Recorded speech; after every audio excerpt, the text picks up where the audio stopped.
తీసుకుని వచ్చి తరంలో నాటాడు.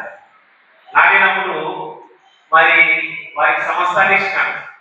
కానీ వారు ఏం కాశారంటే కాలు ద్రాక్షలు కాశారు. కాలు ద్రాక్షలు అంటే చేదు చేదు ద్రాక్షల్ని కాసినప్పుడు దేవుడికి కోపం వచ్చింది.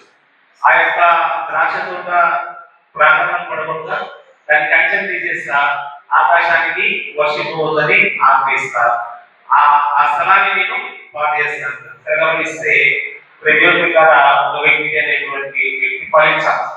మరి ఇలాంటి పదాలు ఫలించాలన్నప్పుడు రోమపత్రిక 6వ అధ్యాయం 22వ వచనంలో మనం గమనిస్తే మొదటిది వెలుగుపడు. రోమపత్రిక 6వ అధ్యాయం 22వ వచనం.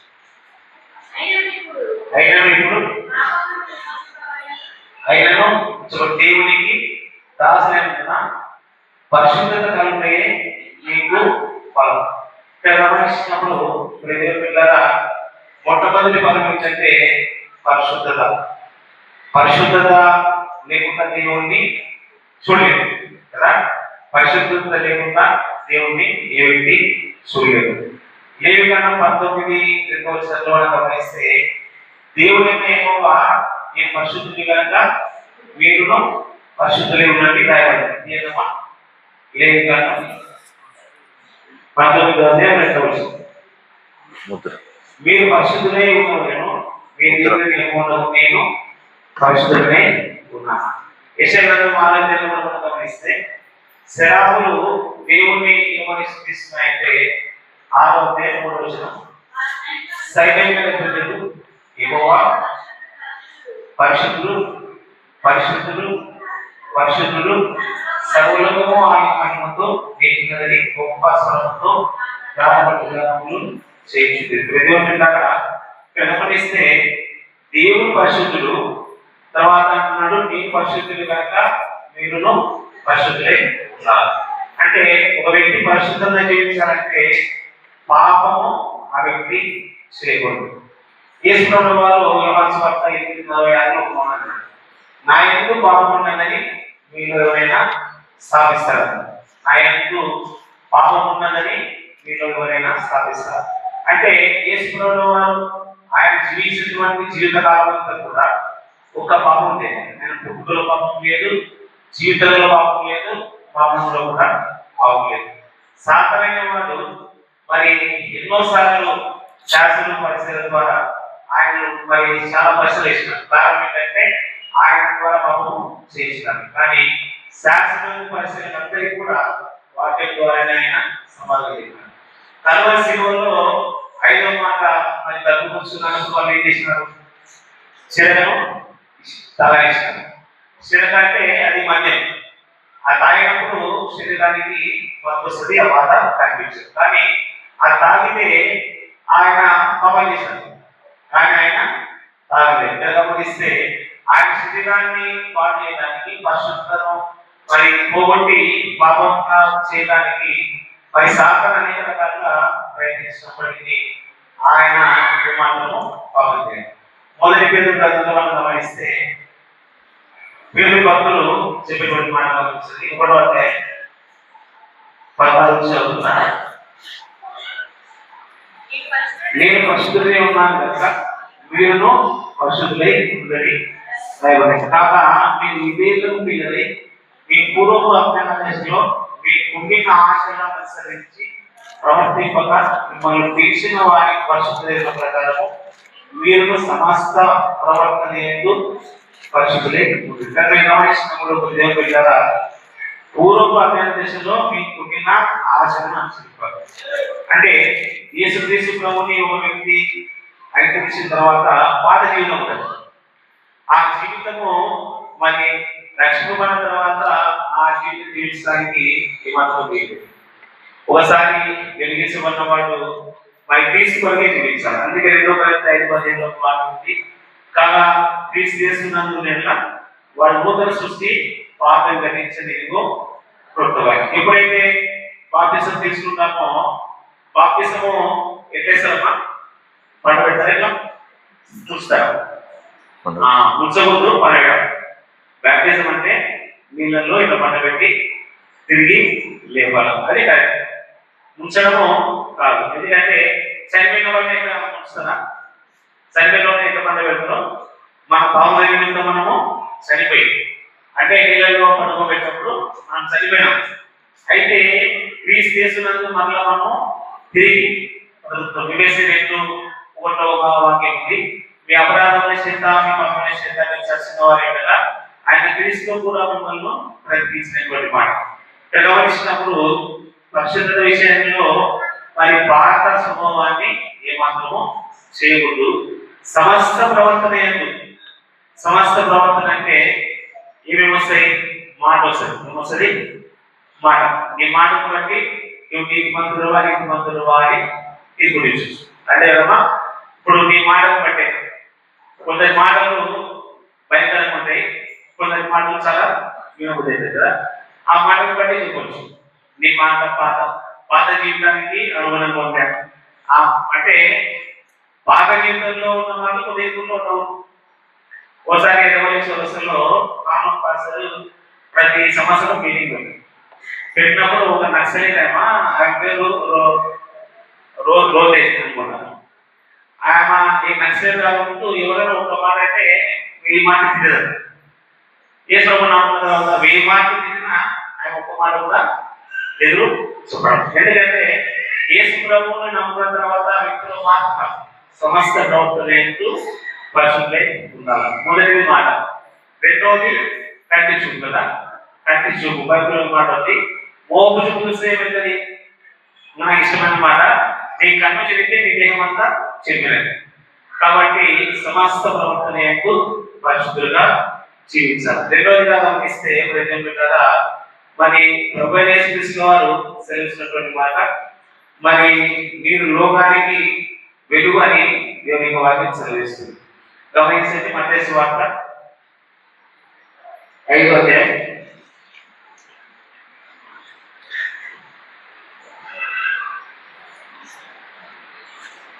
11వ వచనం. మీరు లోకమునకు ఉప్పై ఉన్నారు. ఉప్పు నిస్సారం అయితే అది దేనివలన సారం పొందును, అది బయట పారబోయి మనుషుల చేత పొందబడటమే కానీ మనకి దేనికి పనికిరాదు. మీరు లోకమునకు వెలుగై ఉన్నారు. కొండ మీద ఉండు పట్టణము మరి గమనిస్తే యోహాను సువార్త 8:12లో యేసుప్రభువు మాట్లాడాడు, నేను లోకానికి వెలుగై ఉన్నాను, నన్ను వెంబడించు వారు చీకటి ఉన్న లోక జీవపు వెలుగును ఖచ్చితంగా యోహాను సువార్త 8:12. నేను లోకమునకు వెలుగును, నన్ను వెంబడించు వారు చీకటిలో నడవక జీవపు వెలుగు కలిగి ఉండునని వారితో చెప్పారు. అంటే ఇక్కడ గమనిస్తే యేసుక్రీస్తు ప్రభు చేత యేసు ప్రభువు నిజమైన వెలుగు. యోహాను సువార్త 1:9లో నిజమైన వెలుగు వస్తుందని ప్రతి ఒక్కరిని వెలిగించుకుని వాక్యం యోహాను సువార్త నిజమైన వెలుగు అతని లోకంలోనికి వచ్చి ప్రతి మనిషిని వెలిగించుకున్నాడు. గమనించినప్పుడు మరి ఆ నిజమైన ఆ ఈ లోకానికి వెలిగినటువంటి వెలిగించారు. వెలిగించినప్పుడు మనము వెలిగించబడ్డాం కదా. వెలిగించబడినప్పుడు ఈ లోకానికి మనము వెలుగుగా ఉండాలి.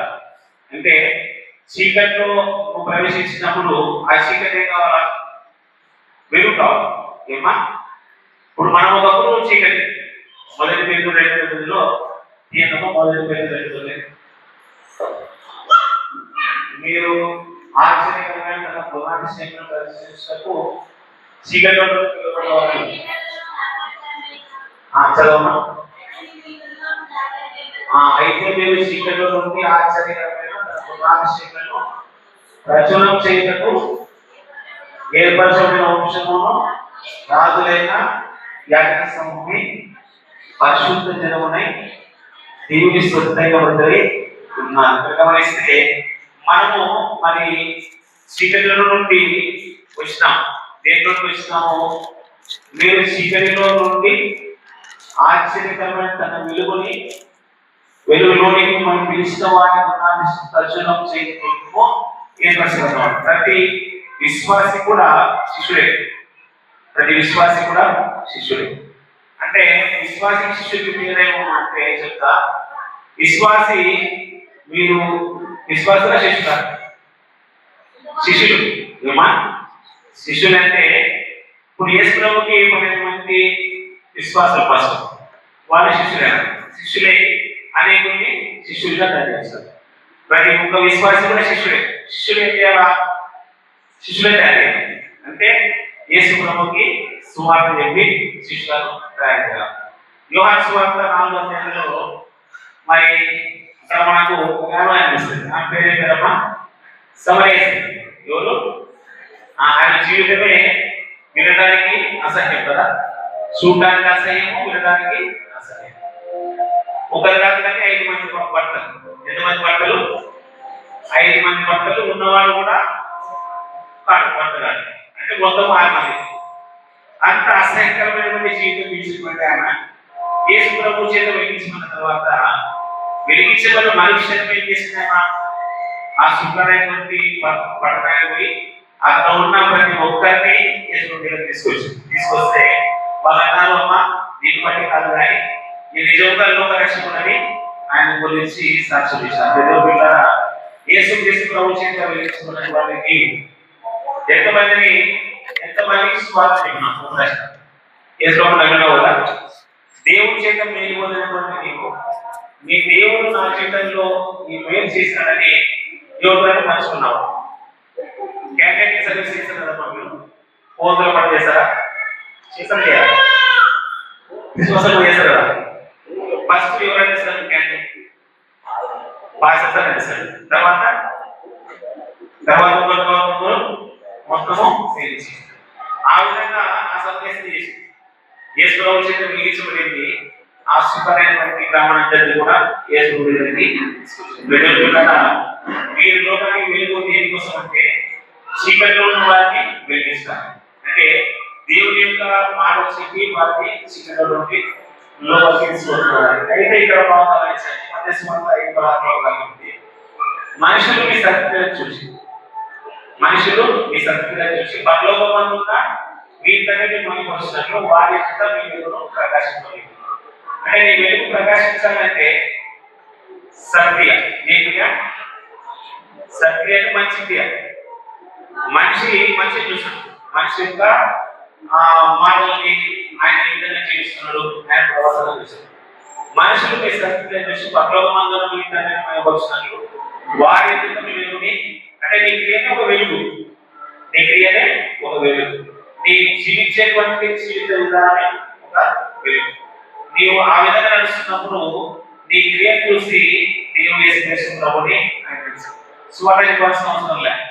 నీ జీవిత విధానమే స్వార్థ. ఓ భక్తులు అన్నట్టు నువ్వు స్వార్థ ఇవ్వాల్సిన అవసరం లేదు, కానీ వాక్యానుసారంగా నువ్వు జీవించి నడిస్తే అది ఒక సువార్త. కాబట్టి నీ జీవితంలో మరి సత్క్రియ అనేది చేయాలి. ఇది 2వ ఫలం. 3వ ఫలంగా గమనిస్తే గలతీ 5:2 తీద్దామా? గలతీ అపోస్తలుడైన పౌలు గలతీయులకు రాసిన పత్రిక 5వ అధ్యాయము 22వ వచనం.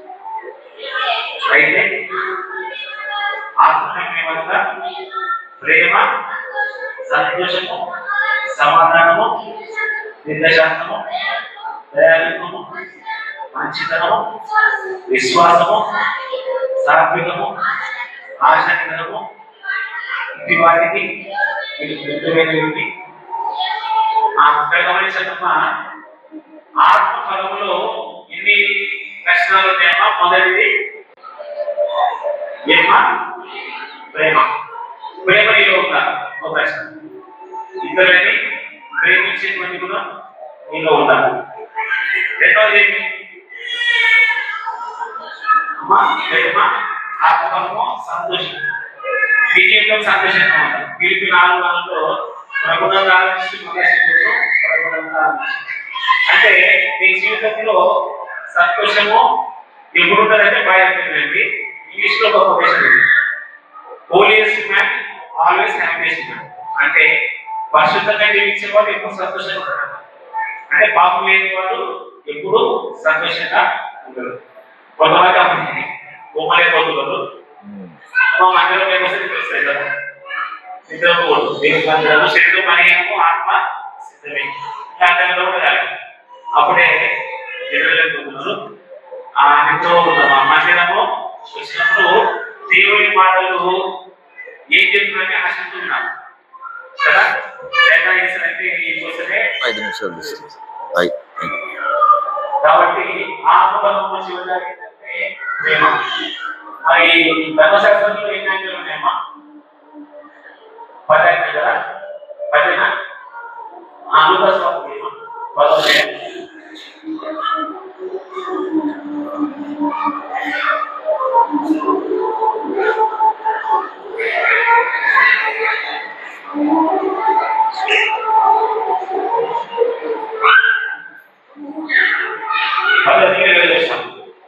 ఇదిగో ఒక ధర్మశాస్త్రం నేనేమి సేవలని ఆయనతో చూపించాలి.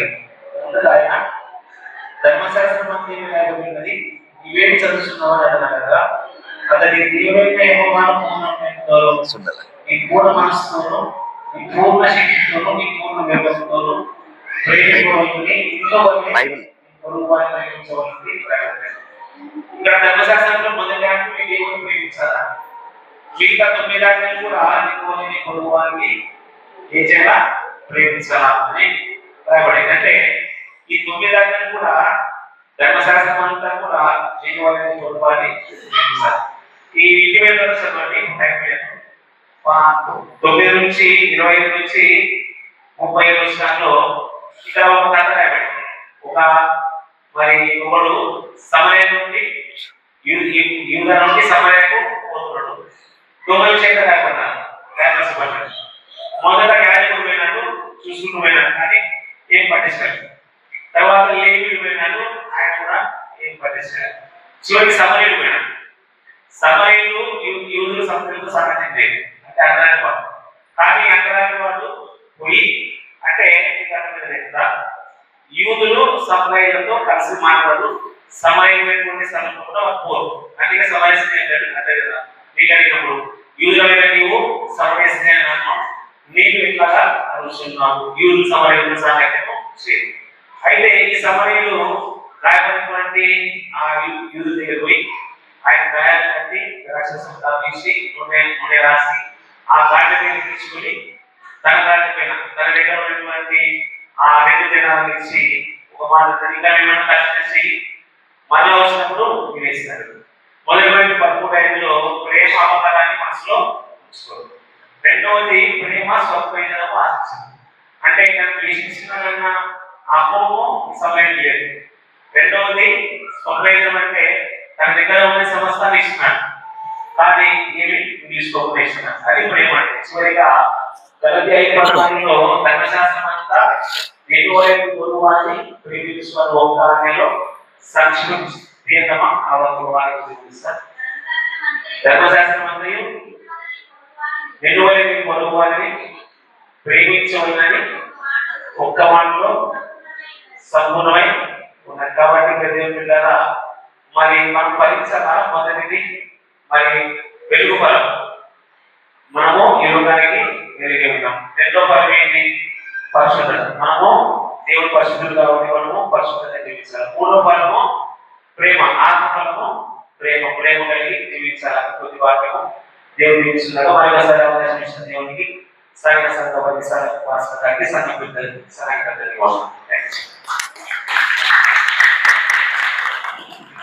మంచిది.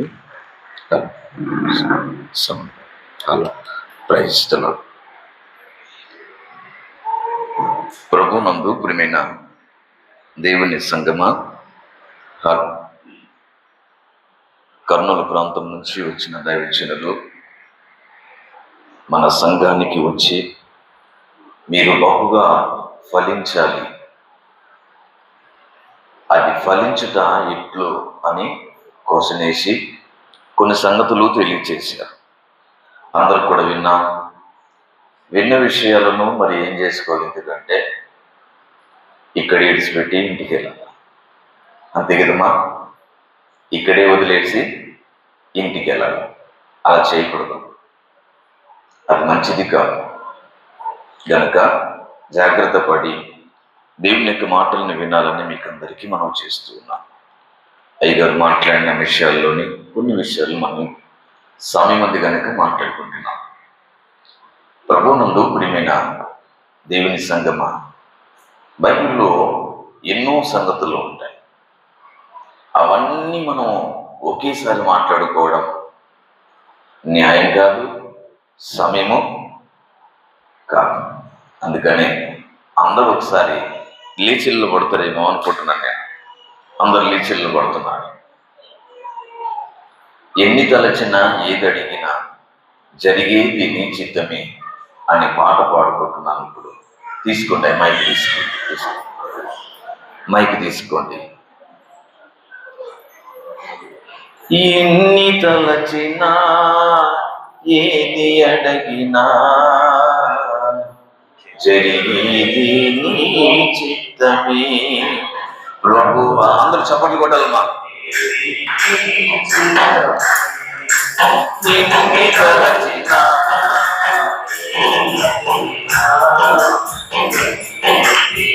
అందరూ చప్పట్లు కొట్టాలి.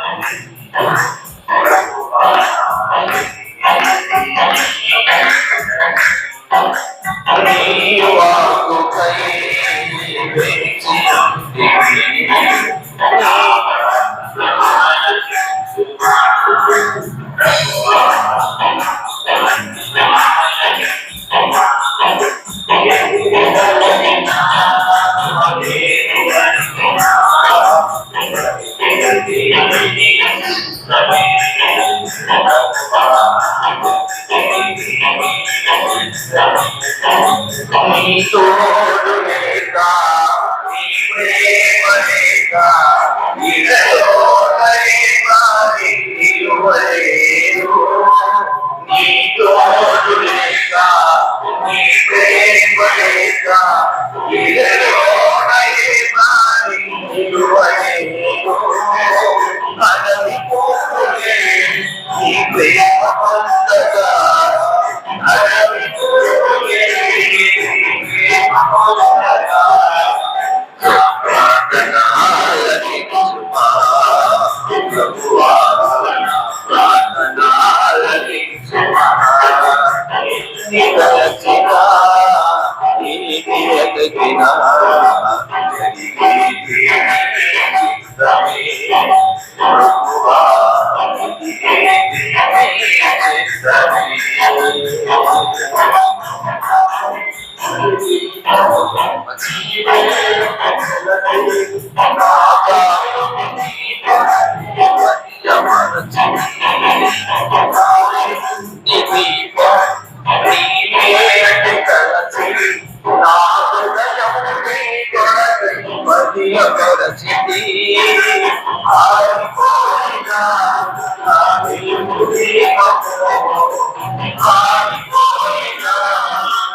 ఓకే, మంచిదమ్మా. అందరు కూర్చున్నాం. మంచిది. ప్రభువునందు ప్రియమైన దేవుని సంగమా, బైబిల్లో మరి దైవజనులు క్వశ్చన్ వేశారు. నిజంగా అది ఆది కాలములో దేవుడు తెలియచేసిన క్వశ్చన్. ఆది కాలంలో ఆదాము అవ్వల చేత ఏమన్నాడంట? మీరు ఏం చేయాలంటమ్మా? మీరు ఫలించి అభివృద్ధి పొంది విస్తరించి ఏం చేయాలంట? భూమిని నిందించాలన్నాడు. నిజంగా మంచి క్వశ్చన్ ఇది. మీరు ఫలించండి, అభివృద్ధి పొందండి, విస్తరించండి అని దేవుడు చెప్పిన ఈ మాటను ఎంతో మంది వింటున్నారు. అక్కడ చెప్పబడిన విషయం ఒకటి, ఆది కాండములో సంతాన అభివృద్ధి కొరకు మాట్లాడిన మాట. అది ఇప్పుడు దైవజనులు మాట్లాడించిన మాట నిజంగా అది కూడా మంచి సందర్భమే. మీరు ఫలించండి, అభివృద్ధి పొందండి అని చెప్పిన మాట ఇక్కడ కూడా ఉంది. మీరు ఎలా అంటే బహుగా ఫలించాలన్నాడు. అక్కడేమో ఫలించాలన్నాడు, ఇక్కడేమో బహుగా ఫలించాలి. అంటే నేను నిజమైన ద్రాక్షవల్లిని, నా తండ్రి వ్యవసాయకుడు, నాలో ఫలించాలి అంటాడు ఆయన. ఇప్పుడు అక్కడ ఉన్న మాటను ఆదికాండంలో చూడండి ఒకసారి. ఆదికాండము 2వ అధ్యాయము లేదా 1వ అధ్యాయము 22వ వచనం. దేవుడు మీరు ఫలించి అభివృద్ధి పొంది ఏం చేయాలంటమ్మా? మీరు ఫలించి అభివృద్ధి పొంది సముద్ర జలములను నిండి ఉండుడనియు పక్షులు భూమి మీద విస్తరించునుగాకనియు. ఈ విధంగా ఒక్కొక్కటి ఆయన మాట్లాడుతూ తెలియచేస్తూ మనతో చెప్తున్నాడు. ఇప్పుడు ఆయన మాట్లాడిన మాట మనుషులతో నిండి ఉండండి, మనుషులతో అభివృద్ధి పొందండి, ఇదిగో విస్తరించండి అంటే ఆనాటికి ఎలా ఉంది? ఎందుకంటే సంఖ్య అవసరం. ఏమవసరం అంటాం ఆ రోజుకి? సంఖ్య అనగా ప్రజల అవసరం. ప్రజలు అవసరం ఉంది కాబట్టి ఆయన ఏమని మాట్లాడుతున్నారు? ఎందుకంటే కొంతమంది అంటారు, ఏమంటారంటే కొంతమంది ఆదాము గారు తన చెల్లెల్ని వివాహం చేసుకున్నాడండి, లేదంటే కూతుర్ని వివాహం చేసుకున్నాడండి అని చెప్తున్నాడు ఆ రోజుల్లో. కానీ బైబిల్ ఏమంటుంది? ఎందుకంటే అది అజ్ఞాన కాలం అంటాం. ఏం కాలం అంటాయి అది? అది అజ్ఞాన కాలం. అంటే జ్ఞానయుక్తమైన కాలం కాదు, అజ్ఞాన కాలం అన్నాడు. ఆ కాలంలో వావి వరుసలనేటివి చాలా మట్టుకు లేవు. వరుసలనేటివి చాలా మట్టుకు లేవు ఆ రోజుల్లో. అందుకనే ఆయన టార్గెట్ ఏంటి? ఎందుకంటే అదిగో సమాజం మీదకి మనుషులు రావాలి, వారు ఫలించాలి. నాకేం కావాలి? ఇప్పుడు పిల్లలు కావాలి. ఏం కావాలంటమ్మా? పిల్లలు కావాలి. పిల్లలు కోరుకున్న దేవుడు నిజంగా నేను చాలాసార్లు ఆలోచన చేసుకున్నా. చాలాసార్లు ఏమంటుంది? ఎందుకంటే పిల్లలు కావాలంటే ఎవరికైనా ఏం కావాలి చెప్పండి?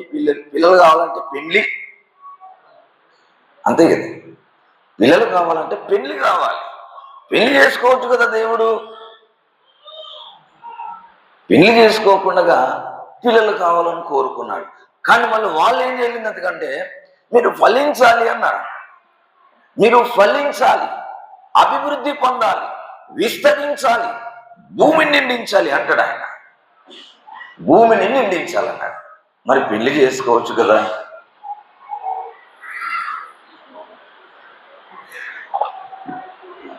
ఆయన పెళ్లి చేసుకోలేడు. ఈ రోజుకి సమాజం మీద దొంగలు జొత్తాయి. దొంగలు దేశాలు పంచుకుంటున్నట్టుగా దేవుడు కూడా పెండ్లైందండి. యేసుప్రభుల వారు కూడా పెండ్లైందండి. ఆయన కాశ్మీర్లో ఉన్నాడండి అని కారుకూతలకు వస్తుంది. వీళ్ళల్లా ఎవరు ఇంతకీ అంటే దేవుడు కోరుకున్న ప్రజలే.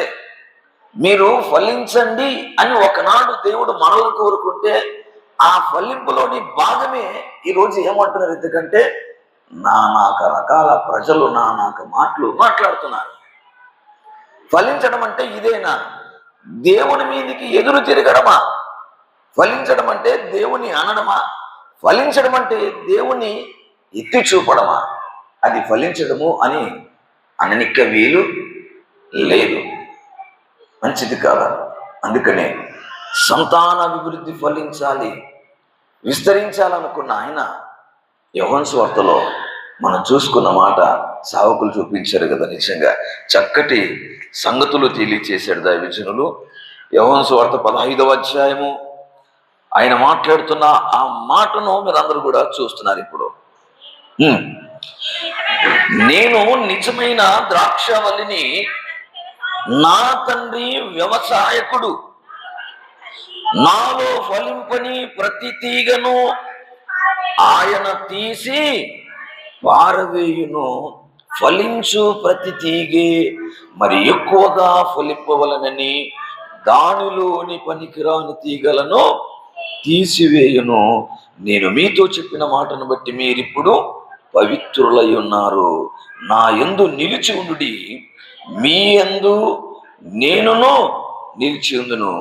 తీగె ద్రాక్షవల్లిలో నిలిచి ఉంటేనే గాని తనంతట తానే ఎలాగు ఫలింపదో అలాగే నా యందు నిలిచి ఉంటేనే గాని మీరును ఫలింపరు అంటుని చెప్పి ఈ మాట చెప్తున్న మాట ఏంటంటే, నేను నిజమైన ద్రాక్షవల్లిని అనగానే ఒక తోట గురించి మాట్లాడుతున్నారని చెప్పుకోవడానికి వీలు కాదండి.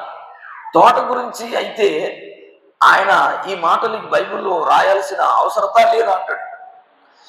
వీళ్ళు మనుషులు అనే ఒక నరమొక్కల గురించి మాట్లాడుతున్నారు. ప్రజలు అనబడుతున్నటువంటి ఒక ద్రాక్ష చెట్ల గురించి మాట్లాడుతున్నారు అంటాడు ఆయన. అంటే ఏంటి అంటే మనమే, దేవుని పిల్లలంగా ఉన్నటువంటి మనల్ని ఒక పంటతో పోల్చి మాట్లాడుతున్నాడు. మనల్ని ఒక తోటతో పోల్చి మాట్లాడుతున్నాడు. మనల్ని ఏం చేస్తున్నాడు ఎందుకంటే ఒక మనసును తృప్తిపరిచే ద్రాక్ష తోటతో మాట్లాడుతున్నటువంటి విషయం. ఇదేమంటారంట, మానవ తోట అనాలి దీని తోట. అందుకనే ప్రియమైన దేవుని సంగమా, ఈయన చెబుతున్న ఈ మాటలు నేటికి మనుషులకు అర్థం కాలేదు. నేటికి నేను నిజమైన ద్రాక్షవల్లిని, నా తండ్రి వ్యవసాయకుడు, మీరు కూడా ఎవరింతకంటే నన్ను అంటు కట్టుకోవాలి అన్నాడు ఆయన. నన్ను అంటు కట్టుకోవాలి, నాలో ఫలించాలి, నాతో ఫలించాలి, నన్ను మీలోనికి ఆహ్వానము పలుకాలి అన్నాడు ఆయన. బహుగా ఫలించడం అంటే ఇదిగో ఆయనలో, ఆయనతో, ఆయన వలె మనం ఉండాలంటాడు. ఈ మాటలు నేటికి మనుషులకు అర్థం కాలేదు. కానీ మనసులకు అర్థం కాక ఏం చేస్తున్నారు ఎందుకంటే లోకంలో వాళ్ళకి ఇష్టం వచ్చినట్టుగా వెళ్ళిపోతున్నారు. కానీ జంతువులు, కానీ చెట్లు, కొన్ని చెట్లు అర్థం చేసుకున్నాయంట ఆయన. చెట్లు ఎలా అర్థం చేసుకున్నాయో మీరు చూడండి ఒకసారి. పిల్లలు జాగ్రత్త, న్యాయాధిపతుల గ్రంథము 9వ అధ్యాయము, న్యాయాధిపతుల గ్రంథము 9వ అధ్యాయము 9వ వచనం నుంచి చూస్తున్నారమ్మా. ఇక్కడ చెట్లకు కూడా తెలియజేశాడు అదే ఆది కాండంలోనే, మీరు ఫలించండి, అభివృద్ధి పొందండి అని మనుషులతో చెప్పిన ఆయన చెట్లతో కూడా మాట్లాడాడంట. ఆయన చెట్లతో కూడా చెప్పాడు. కానీ మనుషుడు మాత్రము పెడచెవిన పెట్టేశాడు. చెట్లు మాత్రము దేవుడు చెప్పిన మాట మేరకు ఇక్కడ కొనసాగుతున్నాయి. మీరు చూస్తున్నారు 9వ వచనం, మమ్మును ఏలుమని ఒలీవ చెట్టును అడగగా, ఒలీవ చెట్టు దేవునిని మానవులను దేని వలన నరులు సన్మానించుదురో ఆ నా తైలము నీయక మాని చెట్ల మీద రాజునయ్యుండి ఇటు అటు ఊగుటకు నేను వచ్చేదనా అంటున్నాను. ఎవరు చెప్తారంటమ్మా ఈ మాటలు? అందరూ ఒకసారి చప్పట్లు కొట్టండి ఒకసారి. ఎవరికి చప్పట్లు అంటే చెట్లకి. ఎవరికంటే చెట్లకి. దేనికంటే చెట్లు అంటున్నాయి. ఈరోజు 10 మంది మన దగ్గరకు వచ్చి ఒక మాట చెప్పారనుకోండి, నిన్ను పలానా చోట నిలబెట్టాలనుకున్నావు, మీరు ఉండగలుగుతారా అంటే నేను కూడా అదే అనుకోండి అంటాడు. ఏమా నేను కూడా అదే అనుకున్నాను అని అంటాడు. లేదంటే ఒకవేళ అనుకోకపోయినా ఈ విషయం తెలియజేశారనుకోండి, పలానా దాంట్లో నిన్ను ఒక పెద్దగా నిర్మించాలనుకున్నాం అన్నప్పుడు అలా చక్కని లేచి వస్తాడు తప్ప దేవుని పని చేయాలి, నేను ఫలించాలి, నేను అభివృద్ధి పొందాలి, నేను భూమిని నిందించి దేవుని దగ్గరికి తీసుకొని రావాలి అన్న ఈ ఆలోచన ఎవరైనా చేస్తారు చెప్పండి? ఈ ఆలోచన ఎవరికి ఉండదు, ఎవరికి రాదు. కానీ చెట్లు ఏమంటున్నాయి? ఎందుకంటే చెట్లు మాట్లాడుతున్నాయి మనతో. ఏమని చెప్తున్నాయి? ఎందుకంటే ఇదిగో కొన్ని చెట్లల్లో కలిసి ఒక చెట్టు దగ్గరికి వచ్చి మాట్లాడుతున్నాయంట, నీవు మా మీద రాజులై ఉంటావా అని చెట్ల దగ్గరకు వచ్చాయంట. చెట్టు అంటదంట, ఒరే నాయనా, నేను రాజుగా ఉండనికనో, నేను ప్రెసిడెంట్గా ఉండనికనో, నేను సర్పంచ్గా ఉండనికనో, వార్డు నంబర్గా ఉండనికనో నేను రాలేదు. నేను దేనికోసం వచ్చాను? ఎందుకంటే దేవుడు నన్ను ఫలించమన్నాడు. ఆ ఫలించినటువంటి ఆ తైలముతో దేవుణ్ణి మానవులు మహిమపరుస్తారు. నేనేమి అని? ఎందుకంటే నా ధర్మంగా తైలం ఇవ్వాల్సిన బాధ్యత నాది. నేనేం చేయాలి ఇప్పుడు? తైలము నేను ఇవ్వాలి అంతే తప్ప ఎగస్ట్రా పనులు నాకు అవసరం లేదు అనుకున్నానంట. ఏం చెట్టు అమ్మది? ఏమా ఏం చెట్టు అంట? ఒలీవ చెట్టు అంట. ఒలీవ చెట్టు. ఇప్పుడు దానికి ఎంత జ్ఞానం ఉందో ఒకసారి మీరు చూడండి. మనుషులకి ఎంత జ్ఞానం ఉందో చూడండి. మనుషులు జ్ఞానవంతులు అంటారా? ఇప్పుడు చెట్లు జ్ఞానవంతులు అంటారా? ఒక మనుషుడి దగ్గరకు వచ్చి మా ప్రాంతంలో అంటాడు, మా తమ్ముడు, మా చిన్నాయన కొడుకు ఏమంటాడు? ఎందుకంటే ఆ సర్పంచ్ ఎలక్షన్ ఇంకా రాలేదు నా దగ్గరకు వచ్చి అనియా, నేను ఇద్దరు కొడుకులు ఉన్నారు కదా, ఇద్దరు కొడుకులు ఉన్నందుకు నేను ఏమనుకున్నాను? ఎందుకంటే నెక్స్ట్ ఎలక్షన్లకి పోటీ చేయాలనుకున్నాను అనియా. ఇది దేవుని పని ఏమైంది? మళ్ళీ ఇప్పుడు దేవుని పని చేయాల్సింది ఎవరు చేస్తారు చెప్పండి? ఎవరు చేస్తారు? ఏం చేస్తుంది ఇప్పుడు? అర్థం కాలే. చెట్టుకు అర్థమైంది. చెట్టుకు అర్థమై ఊరు మందల్లా కలిసి దాని దగ్గర పోతే అంటదంట, ఇదిగో నేను తైలమునివ్వకమ్మా అని నేను ఒక రాజరిక మీద కూర్చొని ఈ ఊగులాడే పని నాకు ఎందుకయ్యా? ఎవరి దగ్గరకో ఎందుకు వెళ్ళాలి? ఎవరితోనో ఎందుకు మాట్లాడాలి? నేను చేయాల్సిన పని ఏంటి? ఎందుకంటే నేను పవిత్రమైన స్వచ్ఛమైన తైలాన్ని ఇవ్వాలి అది అనుకున్నదంట. కానీ ఈరోజు మనుషుల్ని అడిగితే ఫలిస్తున్నానో లేదో తెలియదు, కానీ నేనైతే ఇదిగో ఈ విధంగా ఉన్నాను గనక ప్రియమైన దేవుని సంగమా, బైబిల్ చెప్తుంది ఏమంటుంది? ఎందుకంటే మీరు గలతీయులకు రాసిన పత్రికలో దైవజనులు చదివించారు కదా, ఇదిగో ఈ చెట్టుకున్న జ్ఞానము కంటే మీకు అధికమైనది అంటాడు ఆయన. ఈ చెట్టుకున్న తెలివి కంటే మీకు అధికమైనది సృష్టిలో దేని కూడా లేదు అంత జ్ఞానం అంటాడు ఆయన. ఎవరమ్మా పిల్లలు జాగ్రత్త, పైన పెట్టేసింటారు. ఏమంటాడు ఆయన? మాట్లాడుతున్న మాట తీరు ఏమంటారు? ఎందుకంటే అన్నిటికంటే శ్రేష్టమైన వాడు మీరు అని చెప్పి మనల్ని పంపిస్తే మనం ఏమైపోయాం? ఎందుకంటే బుద్ధి లేని వాళ్ళుగా ఉండిపోతున్నాం, జ్ఞానం లేని వాళ్ళుగా ఉండిపోతున్నాం, తెలివి లేని వాళ్ళుగా ఉండిపోతున్నాం అంట. ఇది ఎంత మట్టుకు వాస్తవం చెప్పండి? ఎంత మట్టుకు వాస్తవం? ఆయన అన్నాడు కదా, నేనే నిజమైన ద్రాక్షవల్లిని, నా తండ్రి వ్యవసాయకుడు, ఇదిగో నాలో మీరు ఫలించాలి, నాతో మీరు ఫలించాలని దేవుడు చెప్తే ఏం చేస్తుంది ఈ రోజుకి? ఎందుకంటే చెట్లకున్నంత జ్ఞానం కూడా మనిషికి లేకుండా అయిపోయింది. పాపం చెట్లకున్న జ్ఞానం కూడా మనిషికి లేకుండా అయిపోయింది. అయితే దేవుడు ఏం చెప్తున్నాడో ఒకసారి మీరు బైబిల్లో చూడగలిగితే, బైబిల్ మనతో ఏం మాట్లాడుతుందో ఇంకా ఆ పదాన్ని న్యాయాధిపతుల గ్రంథంలో ఇక్కడ చూసుకున్నాం కదా. ఇక్కడ ఒక ఇద్దరు ముగ్గురు చెప్తారు. ఒకటేమో ఒలివ చెట్టు అయితే, ఒకటేమో ద్రాక్ష చెట్టు అయితే, ఒకటేమో అంజూరపు చెట్టు అయితే, ఇవన్నీ కూడా మనకు పాఠాన్ని నేర్పిస్తున్నాయంట. ఇవన్నీ మనకు పాఠాన్ని నేర్పిస్తున్నాయంట. ఇదిగో మానవులారా, ఇదిగో ప్రజలారా, ఇదిగో దేవుని పిల్లలారా, మీరందరూ ఏం చేయలేదు? ఎందుకంటే మీరు చేయాల్సిన కార్యం ఒకటి ఉందయ్యా. మమ్మల్ని చూడండి, ఇదిగో మా జీవితాలను చూడండి, మా నడవడికను చూడండి, మా చేష్టాలను చూడండి. ఏం చెప్తున్నాం మీతో, ఏం మాట్లాడుతున్నాం మీతో. ఇదిగో దేవుడిచ్చిన నియమ నిబంధనలు ఎంత గొప్పవంటే అంత గొప్పవి. అవి పాటించండి, అవి పాటించండి. అందుకని మిమ్మల్ని ఎంత చక్కగా తయారు చేశాడో మాకు లేదు ఆ భాగ్యం అంటాయి. నిజంగా ఆ చెట్లకి ఆ భాగ్యం లేదంట. ఏ భాగ్యం లేదు, ఎందుకంటే మనం దేవునిలో ఫలించాలని మనల్ని ఎంత చక్కగా తయారు చేశాడో యోబు గ్రంథంలో ఒకసారి చూస్తున్నారు మీరు. యోబు గ్రంథము 10వ అధ్యాయము ఆయన మనల్ని ఎంత చక్కగా చేశాడో ఒకసారి చూస్తున్నాడు.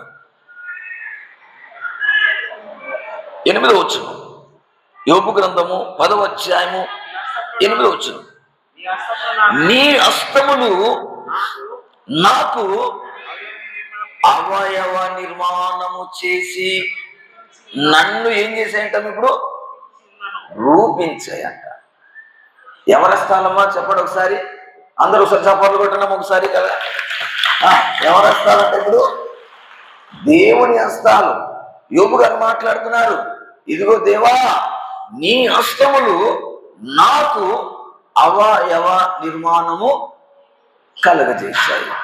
ఇప్పుడు ఏం చేయాలి చెప్పండి, ఏం చేయాలి? దేవుడు కలగజేస్తే ఏం చేయాలి చెప్పండి. ఇప్పుడు అంటే అవయవ నిర్మాణము కలగజేసిన దేవుని హస్తాలు నన్ను ఇంత చక్కగా రూపురేఖలు చేశాయి కదా, నేను ఏం చేయాలి? ఎందుకంటే ఏ విధంగా ఉండాలి? ఎందుకంటే ఆయన కష్టాన్ని మనం గుర్తు చేసుకున్నాలంట, ఆయన శ్రమలను మనం గుర్తు చేసుకున్నాలంట, ఆయన బాధలను మనం గుర్తు చేసుకోవాలంట. అన్ని గుర్తు చేసుకొని ఇదిగో ఈ రూపురేఖలను మనం చూసుకున్నాలంట. ఎలా ఉన్నాయి ఎందుకంటే ఈ ఆకారాన్ని చూడండి. ఉన్న చోట్లే కళ్ళు ఉంటాయి, ఉన్న చోటే ముక్కు ఉంటుంది, ఉన్న చోటే అన్ని అవయవాలు. ఆ అవతల మనిషికి ఎట్లా ఉంటుంది, ఇవతల మనిషికి కూడా. కానీ డిస్టెన్స్ తేడాలు, ఎంత తేడాలు అంటే నిజంగా ఆ అవయవాలను చూసినప్పుడు దాంట్లో ఒక్కటి పోయిందనుకోండి, ఏదైనా సరే ఎవరైనా చేసుకోగలుగుతారమ్మా? ఎవరైనా చేసుకోగలుగుతారా? కొత్తకోటలో ఒక ఆయన ఆ లాస్ట్ గూడూరు రస్తకి షాప్ పెట్టినాడు, మంచర్ షాప్. ఆయన ఏం చేసినాడు, ఎందుకంటే పొలానికని నైట్ వెళ్తున్నాడు. పొలానికని నైట్ వెళ్తూ అవతల బండికి లైట్ లేవు, అది అలా ఉండిపోయింది అంతే. ఈయన కూడా లైట్ లేదు, వేగంతో వెళ్ళిపోయాడు. పోయి అలా టిప్పర్కి గుద్దుకోవడం వలన ఈ ముక్కు మొత్తం లేచిపోయింది ఇట్లా. ఇప్పుడు ఏమైంది దానికి? మళ్ళీ సేమ్ అట్లాంటిది కొత్తది ఏమైనా తేగలరా? దాన్ని ఏం చేశారు, ఎందుకంటే అది సర్జరీ చేసి ఇది సర్జరీ చేసి దాన్ని తెచ్చి దీన్ని తెచ్చి అతికించి మళ్ళీ ఏదో ముక్కు అని అనిపించారు అంతే తప్ప కొత్తది అట్లా ఎవరు తయారు చేయలేరు. దేవుడు ఎంత గొప్పవాడో. ఎందుకు ఈ పదాలు చెప్తున్నాను, ఎందుకంటే ఆ పదజాలంలో ఉన్నటువంటి నీ హస్తములు నాకు అవయవ నిర్మాణము కలగజేశాయి అన్నాడు. అవయవ నిర్మాణము కలగజేశాయని ఎవరిని జ్ఞాపకం చేసుకోవాలి? ఎందుకంటే దేవుని జ్ఞాపకం చేసుకోవాలంట. దేవుని జ్ఞాపకం చేసుకున్నటువంటి మనము ఏం చేయాలి? ఎందుకంటే ఫలించడానికి ప్రయత్నం చేయాలంట. ఏం చేయాలంటమ్మా? ఫలించడానికి ప్రయత్నం చేయాలి. ఏమేం ఫలించాలి చెప్పండి ఒకసారి. ఏమా ఏమేం ఫలించాలి చెప్పండి. ఫలించడం అంటే ఏంటి? ఇంతకీ ఫలించడం గలతీలకు రాసిన పత్రికలో మీరు ఒకసారి వచ్చేసేయండి. అది గలతీలకు రాసిన పత్రిక 5వ అధ్యాయము, గలతీలకు రాసిన పత్రిక 5వ అధ్యాయము ఆయన మాట్లాడిన మాటలను మనం చూస్తున్నాం ఒకసారి మళ్ళీ. గలతీలకు రాసిన పత్రిక 5వ అధ్యాయము 22వ వచనం. అయితే ఆత్మఫలము ఏమనగా అంటాడు. ఏ ఫలాలంటమ్మా ఇవి? ఆత్మఫలాలు. శరీర ఫలాలు ఉన్నాయి, శరీర కార్యాలు ఉన్నాయి. శరీర ఫలాలు ఏంటి? ఎందుకంటే మనం చూస్తాం, ఒక ఆపిల్ పండు కావచ్చు, ఒక నారింజ పండు కావచ్చు, ఒక సపోటా పండు కావచ్చు, రకరకాల పండ్లు ఉన్నాయి. ఇప్పుడు ఈయన అన్నాడు ఇది ఆత్మఫలము అన్నాడు. ఏం ఫలం అంటామో ఒకసారి చెప్పండి అందరూ. ఆత్మ ఫలాలు. ఆత్మఫలం అనగానే ఎలా ఉంటాయి చెప్పండి ఒకసారి. ఏమ్మా ఎలా ఉంటాయి చెప్పండి? ఆత్మ ఎవరికైనా కనపడుతుందమ్మా? అమ్మా వెనకాల ఉన్న వాళ్ళు, ఆత్మ ఎవరికైనా కనపడుతుందా? కనపడుతుందమ్మా? ఇట్లానండి, లేదంటే ఇట్లానండి. ఎవరు కదమ్మా? ఆత్మ ఎవరికైనా కనపడుతుందా? ఎవరికి కనిపించదు. ఎందుకంటే ఆత్మకి శరీరం లేదు. మనం చెప్పుకున్నాం కొంచెం, ఆత్మ కనపడదు, దేవుడు కనుక్కున్నాడని చెప్పుకోవడం కూడా సుల్లా అని కదమ్మా. నీ ఆత్మ నీకే కనపడినప్పుడు, నీ కళ్ళ ముందు వెళుతున్న గాలి కనపడినప్పుడు దేవుడు కనపడతాడని చెప్పుకోవడం, ఆత్మ కనపడుతుందని చెప్పుకోవడం, దయ్యం కనపడుతుందని చెప్పుకోవడం కూడా సుల్లా. ఇది నమ్మకూడదు. అసలే దయ్యాలు లేవంటే ఎట్లా కనపడతాయి చెప్పండి? దయ్యం కూడా కనిపించదు, అసలు లేదు అని చెప్పాలంతే. ఏమ్మా కనపడదు. అయితే ఆత్మఫలము అన్నాడు. ఆత్మ కనపడినప్పుడు ఈ ఫలాలు ఎట్లా కనపడతాయి చెప్పండి? ఫలాలు, ఆత్మ అయితే కనపడదు కానీ ఫలాలు కనిపిస్తాయి. ఎలా కనపడతాయి చెప్పండి? ఎలా కనపడతాయమ్మా? క్రియలు లేని విశ్వాసం మృతము. క్రియలు లేని విశ్వాసం మృతం. అయితే ఆత్మఫలము ఏమనగా ప్రేమ. ఇప్పుడు ఇది ఫలింపులో మొదటి భాగం. ప్రేమ అన్నాడు ఆయన. ప్రేమ అంటే ఏంటిది? ఇంతకీ ఏం ప్రేమ? ఈ ప్రేమ ఏ విధంగా ఉంటుంది? అయితే ఒకసారి అన్నాడు ఆయన యోహాను గారిని, పేతురు గారిని ఏమంటారు? ఎందుకంటే ఒకసారి మీరు యోహాను సువార్తకు వస్తారు, ఇది ఇలా ఉంచుకోండి. ఇలా ఉంచుకొని యోహాను సువార్త 21వ అధ్యాయము 17వ వచనంలో మాట్లాడుతూ ఏమని తెలియజేస్తాడో మీరు చూస్తున్నారు. ఇప్పుడు మూడోసారి ఆయన, యోహాను కుమారుడు అయిన సీమోను, నన్ను ప్రేమించుచున్నావా ఏమన్నాడంటమ్మా అని అతన్ని అడిగాను. నన్ను ప్రేమించుచున్నావా అని మూడోసారి తను అడిగినందుకు పేతురు వ్యసనపడి, ప్రభువా నీవు సమస్తమును ఎరిగిన వాడవు, నిన్ను ప్రేమించుచున్నానని నీవే ఎరుగుదువు అన్నాడంట. ఒకసారి చప్పట్లు వెళ్ళందరూ కూడా మా గట్టిగా, అందరు గట్టి కొట్టాను. మళ్ళా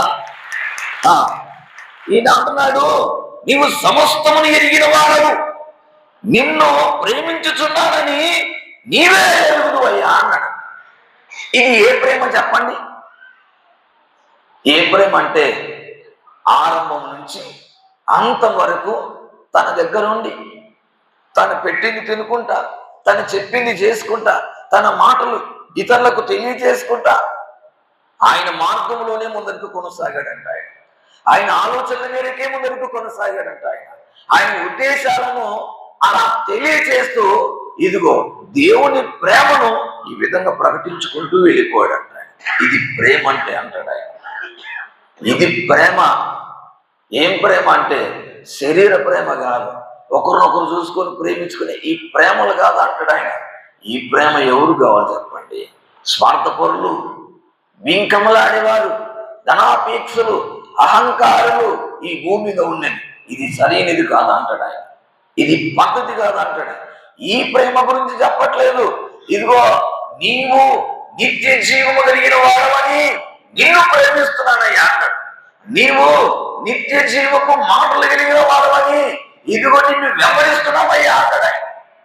నిజమే, అది మమ్మాటికి సత్యం. ఆయన స్వర్గాన్ని ఇవ్వగలిగిన వాడు. ఆ ప్రేమ ఎట్లుంటుంది? ఎందుకంటే మనలోన కల్మషము లేకుండా ఉండాలి, కపటము లేకుండా ఉండాలి, ఏమాత్రం కూడా వేరే ఆలోచన లేకుండా ఉండాలంట. అదే చెప్తున్నాడు. ప్రేమ.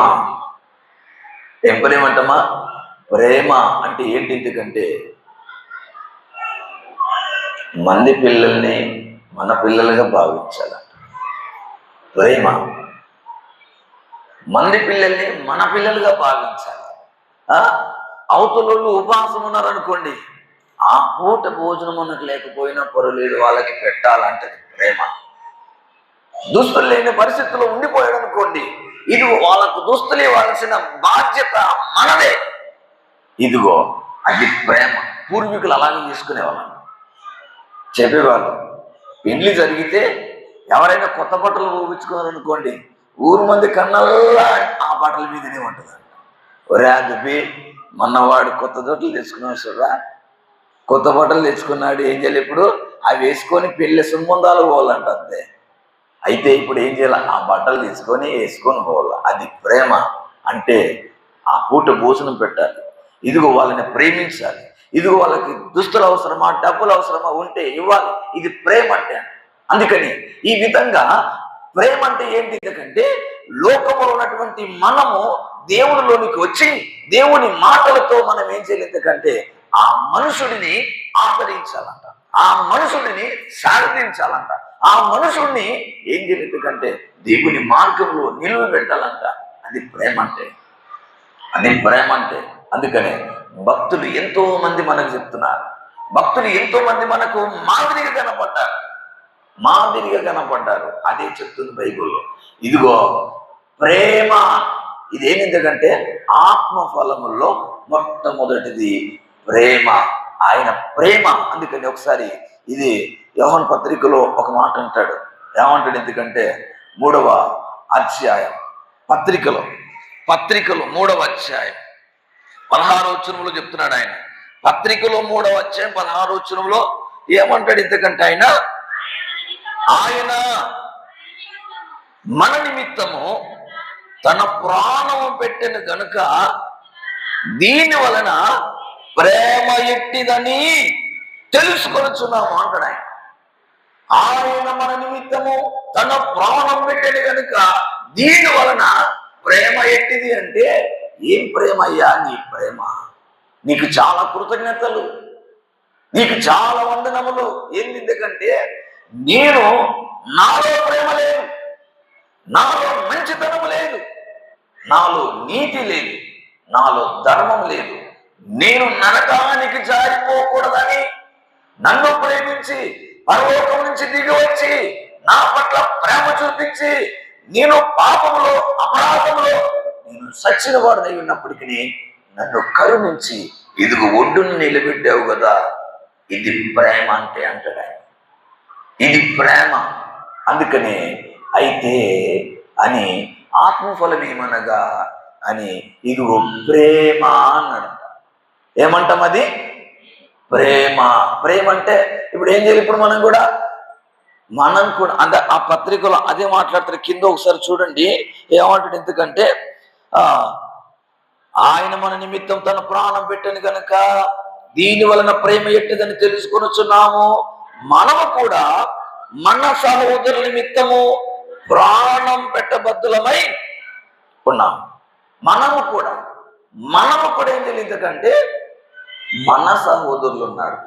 ఆయన మనల్ని సహోదరులుగా భావించి మనలో మంచి లేకపోయినా, మనలో నీతి లేకపోయినా, మనలో ప్రేమ లేకపోయినా, మనలో ధర్మము లేకపోయినా ఏం చేశాడు? ఎందుకంటే ఆ లోకం నుంచి ఈ లోకానికి దిగొచ్చాడు. ఈ లోకానికి దిగొచ్చి ఏం పెట్టాడు? ఎందుకంటే ప్రాణం పెట్టాడు. మనం కూడా పెట్టాలంట. ఇది ప్రేమ అంటే అంటాడు. అందుకని అన్నాం, ఆత్మ కనిపించదు కానీ ఆత్మఫలం కనిపిస్తుంది అన్నాడు. ఎలా అంటే ఇప్పుడు మీరందరూ మారిపోయారు. లోకంలో ఉన్న వాళ్ళకంటే మీరు బెటర్, ప్రాంతంలో ఉన్న వాళ్ళకంటే మీరు అందరు బెటర్, సూపర్ మీరందరూ. ఎందుకంటే తెలుసా? నిజ దేవుని గుర్తెరిగారు. మీరు ఆత్మఫలములో ఒక భాగముగా నిజంగా ఫలించడానికి సంఘంలో కనపడుతున్నారు. ఇది చాలదా? పౌలు అంటాడు, ఇదిగో నా ఫలాలే మీరు, నేను కష్టపడిన కష్టానికి ప్రతిఫలం మీరే. ఇక్కడ కూర్చున్నారంటే గల కారణం దేవుని మాట నేను మీకు తెలియచేశాను, మీరు విన్నారు, ఇదిగో మీరు ఇక్కడికి వచ్చి కూర్చున్నారు. దానికి కారణం మీరే అంటాడు. నిజంగా చాలా మంచి పదాలు. కొరింథీయులకు రాసిన పత్రికలో 9వ అధ్యాయం పదం. అయితే ప్రియమైన దేవుని సంగమా, మనం ఏమంటుంది ఎందుకంటే ఆత్మఫలము అనగానే ఈ విధంగా సాటి వ్యక్తులని, పక్క వాళ్ళని మనం వేరే ఆలోచనతో చూడకూడదు. మీరు బహుగా ఫలించాలని దేవుడు తెలియచేస్తే ఆ ఫలింపులో ఇది ఒక భాగం. ఏంది ఎందుకంటే ప్రేమ, ధారాళమైన ప్రేమ కలిగిన వాళ్ళై ఉండాలి. ధారాళమైన ప్రేమ కలిగిన వారై ఉంటే అప్పుడు మనము ఏం చేస్తాం తెలుసా? ఆత్మఫలములో ఒక భాగము నెగ్గిన వారము, ఒక భాగము నెగ్గిన వారం అవుతాం. అయితే అలా కాకుండా ఏమో ఏం కథనలేమో అన్నారనుకోండి, ఎట్లుంటుంది చెప్పండి? పిల్లలది చాలా ఎక్కువైందమ్మా తిరలాడేది. దగ్గర ఉంచుకోండి అందరూ.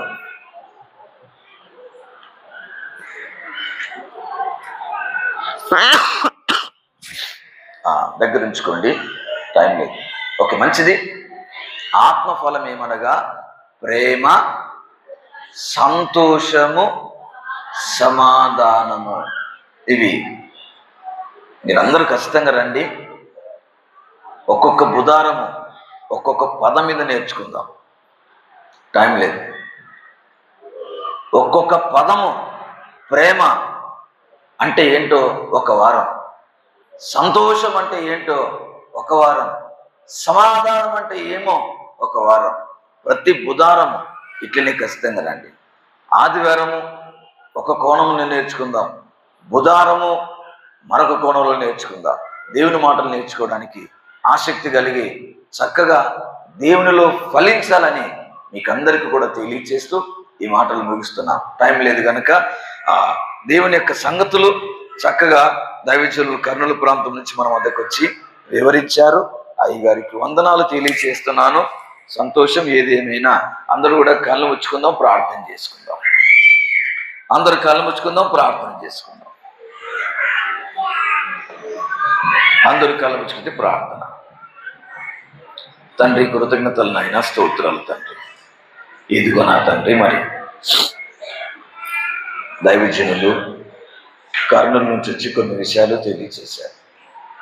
అందులో మేము కూడా కొన్ని సంగతులు పంచుకున్నాం. విన్న సంఘం సందరి మనందరికీ కూడా మీ మాటల ప్రకారంగా జీవించడానికి సహాయం చేయండి.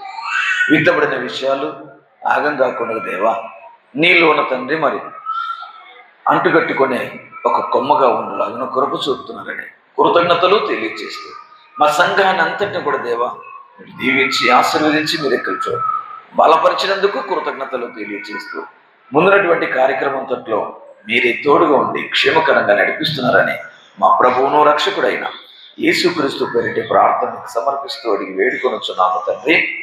ఆమేన్. ఓకే, మంచిది. అందరు కూడా లేచి నిలబడుతున్నామమ్మా. అందరు లేచి నిలబడాలా. అందరు లేచి నిలబడి దేవుని సన్నిధిలో దేవుని పనుల నిమిత్తమై తెచ్చినటువంటి కానుకలను దేవుని సన్నిధిలో సమర్పించాలని మీకు అందరికీ మనవి చేస్తూ ఉన్నాం.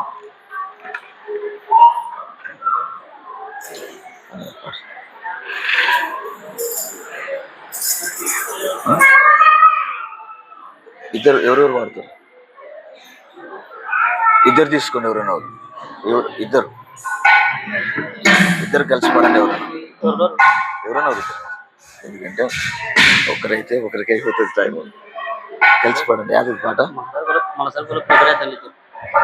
మళ్ళీసారి ఉండదు. మళ్ళీ ఎప్పుడో నీకు వచ్చేది.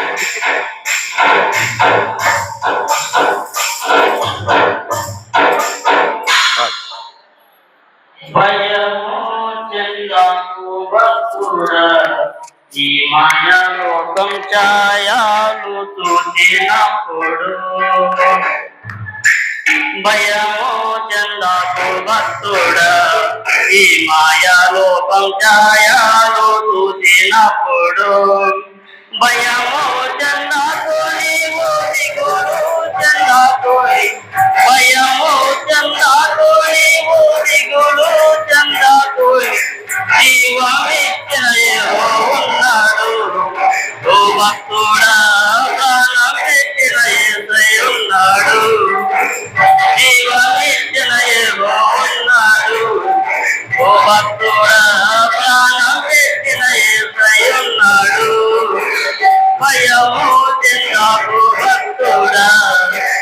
మాయా లోకం ఛాయలు చూసినప్పుడు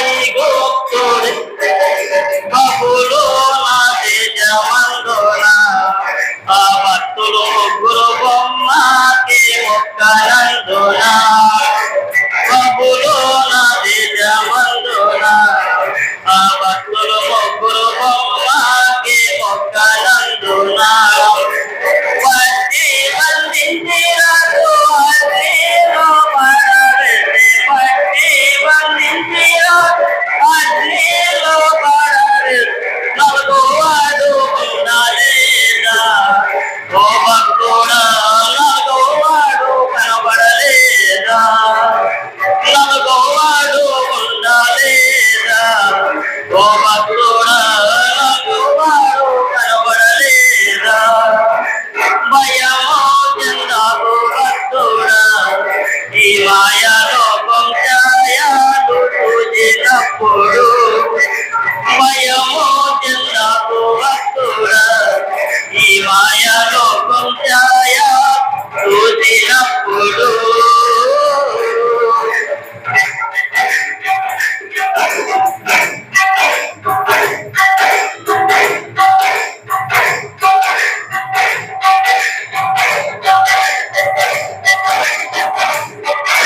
ఐగుప్తు దేశమందున ఆయనేమో పాపము చేయనందున ఐగుప్తు దేశమందున ఆయనేమో పాపము చేయనందున పట్టి బంధించినకు చెరసాలలో వేసి పట్టి బంధించినకు చెరసాలలో వేసి రాజుగాని పిలువలేదా ఓ భక్తుడా రాజు రమ్మని పిలువలేదా రాజుగాని తెలుపలేదా ఓ భక్తుడా రాజు రమ్మని పిలువలేదా భయమో చెందాకు భక్తుడా ఈ మాయా లోకం ఛాయలు చూసినప్పుడు భయమో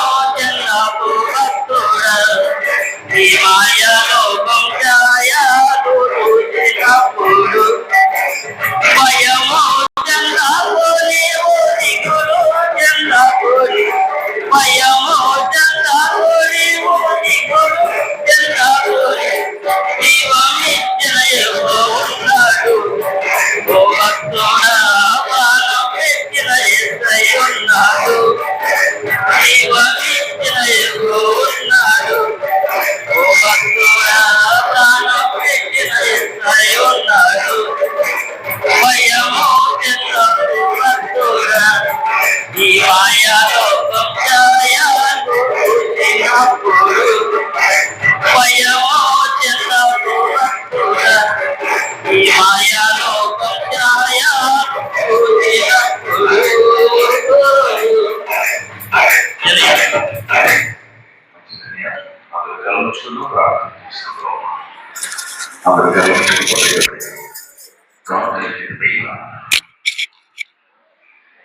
ప్రేమ కలిగిన మాత్రాన్ని పరిశుద్ధ కలిగిన మా దేవా మీకు కొడుతున్నాడు. నా దేవా మా నీ సన్నిధిలో నా తండ్రి నీ కుమార్తెలు నీ కుమారులు మా ప్రియమైన సంఘం తండ్రి వారి గుంపులు నింపి దాన్ని కాంతలు వేశారు. కాంతలు వేసిన ప్రతి అస్తాన్ని నీ చల్లని హస్తములతో బట్టి స్వస్థపరిచి ఆరోగ్యమును దయచేసి నీ ప్రేమకు వారిని కుమరించిన మా తండ్రి ధారాళమైనటువంటి తండ్రి ఒక చల్లటి స్థుతులతో మరొక మారు సర్వ సమాజంలో తండ్రి మీ మంచి కాలంలో చేయడం కృపను చూపించండి. దేవా నీ మాటలు ఎంతో విలువైనటువంటి అంత విలువైనటువంటి అటువంటి మాటలు విన్న నీ కుమార్తెలు నీ సన్నిధిలో మా తండ్రి మరి అవసరాన్ని వాడబడాలి మరి కష్టాన్ని దాన్ని తండ్రి మరి వేశారు. ఏదో తండ్రి మరి అక్కడక్కడ తండ్రి మరి ఇతర ప్రాంతాలకు వెళ్ళి ఆటోల మీద వెళ్ళేదాన్ని కష్టపడుతున్నారు పిల్లలు. దేవా అందరిని కూడా ప్రభుత్వం జ్ఞాపకం చేసుకుంటే మరి ముఖ్యమైన వర్షములు అయితే ఇబ్బంది పడుతున్నారు. తండ్రి సహాయం చేయండి చూపించింది. అయినా మరి ఇంట్లో వర్షాన్ని సమృద్ధిగా కురిపించచ్చు నాయన. నీ కుమార్తెలందరూ మరింత ఎక్కువగా నీ సన్నిధిలో అయినా మరి నీ సన్నిధిలో కార్యములు జరుగుతూ చూపుతున్నాను. స్తోత్రాలు తండ్రి. మరొక ఆయన నీ కుమార్తెలు నీ కుమారులందరూ కూడా మరొక కుమారుని నీ ఎంత చాలా బలపరచండి, ఆరోగ్యం దయచేసి మిమ్మల్ని మనసారా తండ్రి గణపరిచి మీ నుంచి నేను పొందుటకు సిద్ధపడి ఉన్న ప్రతి పురాణం దేవుడు వారి కృతజ్ఞతలు తెలియజేస్తూ మమ్మల్ని కార్యక్రమాన్ని మీరు తోడులో క్షేమంగా నడిపిస్తున్నారని మా ప్రభువు రక్షకుడైన యేసుక్రీస్తు పేరిట సమర్పిస్తున్నాం తండ్రి. ఆమేన్. మొదటి కూర్చుంటున్నాం. సంఘ ప్రార్థనలు అనేక చేస్తాం.